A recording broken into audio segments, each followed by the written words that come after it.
மட்டுமல்ல, தமிழ்நாடு நம்முடைய தெலுங்கானா, கர்நாடகா ஆகிய மாநிலங்களின் பெயரை உச்சரிக்கவில்லை, கேரளாவினுடைய பெயரை உச்சரிக்கவில்லை.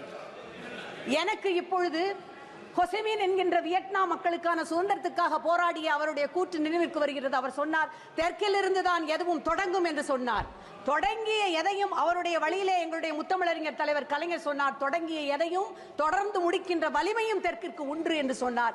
ஆகவேதான் தொடர்ந்த போராட்டமாக நிதி ஆயோக் என்னும் அந்த அமைப்பு 13 தளங்களிலே முதல் இடத்திலே இருக்கின்ற பெருமை தமிழ்நாட்டிற்கு உரியது என்று சொல்லி இருக்கின்ற அந்த நிதி ஆயோக் கூட்டத்தை எங்களுடைய தமிழ்நாட்டினுடைய முதலமைச்சர் புறக்கணித்திருக்கின்றார்.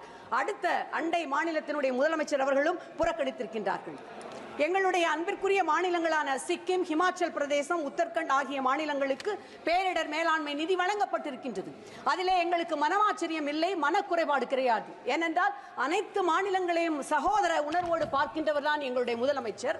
ஹிமாச்சல பிரதேசத்திற்கு 10 கோடி ரூபாய் நிவாரண நிதியை அனுப்பி வைத்திருக்கின்றார். கேரள மாநிலத்திற்கு வெள்ள பேரிடர் நிதியை அனுப்பி வைத்திருக்கின்றார். சொல்ல போனார், மணிப்பூரிலே பாதிக்கப்பட்ட நம்முடைய பெண்களுக்கு அவர்கள் தங்கியிருக்கின்ற அந்த முகாமிற்கு நிவாரண நிதியை அனுப்பி வைத்திருக்கின்றார். ஒடிசாவிலே ரயில் விபத்து ஏற்பட்ட பொழுது உடனடியாக முகாம் அமைத்து 24 மணி நேரம் மையம் அமைத்து பேரிடர் அந்த பயணிகளை எடுத்து கொண்டு வருவதற்கான உதவிகளை செய்திருக்கின்றார். இவ்வளவும் நாங்கள் செய்திருக்கின்றோம், யாரையும் குறை சொல்லவில்லை. ஆனால் எங்களுடைய சென்னை வெள்ளத்திலே தத்தளித்த பொழுது, மக்கள் துயரத்திலே உழன்ற பொழுது பல்வேறு முறை வந்த அமைச்சர்கள் இதுகாரும் நாங்கள் 37,000 கோடி கேட்டோம், ஆனால் எங்களுக்கு தந்தது 276 கோடி, அதிலும் சட்டபூர்வமான தொகைதான். இதுதான் பிரதமர் முன்வைக்கின்ற அகண்ட பாரதமா? நம்முடைய நிதியமைச்சர் அவர்கள் தமிழ்நாட்டிலே பிறந்தவர், மகாகவி பாரதியாரை மிக நன்றாக அறிந்தவர். பிரதமர் அவர்களும் பாரதியாரையும் திருவள்ளுவரையும் அடிக்கடி எப்பொழுது மேற்கோள் காட்டுவார். பாரதியார் எங்கள் பாரத தேசம் என்று தோள் கட்டுவோம் என்று சொன்னார். அதே பாரதியார் தான் நெல்லையப்பருக்கு எழுதிய கடிதத்திலே சொல்லுகின்றார், தம்பி நான் ஏறு செய்வேனடா, தமிழை காட்டிலும் ஒரு மொழி மிகச் சிறப்பானது என்று சொல்லும் பொழுது எனக்கு வருத்தம் உண்டாகின்றது. தமிழர்களை காட்டிலும் பிரிதொருவர் வலிமையானவர்கள், உயர்வானவர்கள் என்று சொல்லுவதிலே எனக்கு சம்மதம் இல்லை என்று சொன்னார். இதில் ஏதோ உயர்வு தாழ்ச்சி இவற்றை கொண்டு வரவில்லை, பாக பிரிவினை அல்லது எதை பற்றியும் நான் பேசவில்லை.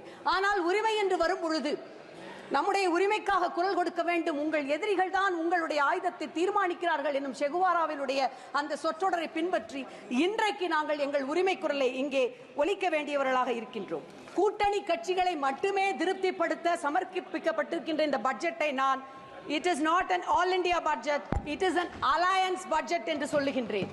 ஏனென்றால் கூட்டணியிலே அங்கம் வகிக்காத, ஓர் இடத்திலே கூட இந்த என்டிஏ கூட்டணியை வெற்றி பெற செய்யாத எங்களுடைய தமிழ்நாடு முற்றிலுமாக புறக்கணிக்கப்பட்டிருக்கின்றது. தமிழ்நாட்டிற்கு என்று எந்த பிரதானமான மிகப்பெரிய திட்டங்கள் எதுவுமே இங்கே கொடுக்கப்படவில்லை. நெடுஞ்சாலை திட்டமாகட்டும், ரயில் திட்டங்களாகட்டும், அல்லது கோவை மதுரை நகரங்களுக்கான மெட்ரோ ரயில் குறித்த திட்டங்களாகட்டும், அத்தனையும் கிடப்பிலே போடப்பட்டிருக்கின்றது. ஒன்றை இங்கே சுட்டிக்காட்ட விரும்புகின்றேன். இங்கே நிதி அமைச்சர் அறிவித்திருக்கின்ற பல திட்டங்கள் எங்களுடைய திராவிட மாடல் ஆட்சியிலே இருந்து எடுக்கப்பட்ட திட்டங்களாகும். 1000 தொழிற்பயிற்சி மையங்கள் மேம்பாட்டு திட்டமாகட்டும், மகளிருக்கான தோழி விடுதிகள், அது அங்கே தமிழ்நாட்டிலே மிகச் சிறப்பாக நடைபெறுகிறது. தொழிலாளர் தங்கும் விடுதிகளாகட்டும், ஏற்கனவே செயல்படுத்தப்பட்டு வரும் திட்டங்களை அவர் எடுத்து கையாண்டிருப்பதற்காக அந்த நன்றிக்காகவாவது தமிழ்நாட்டிற்கு அவர் நிதியை ஒதுக்கி இருக்க வேண்டாமா?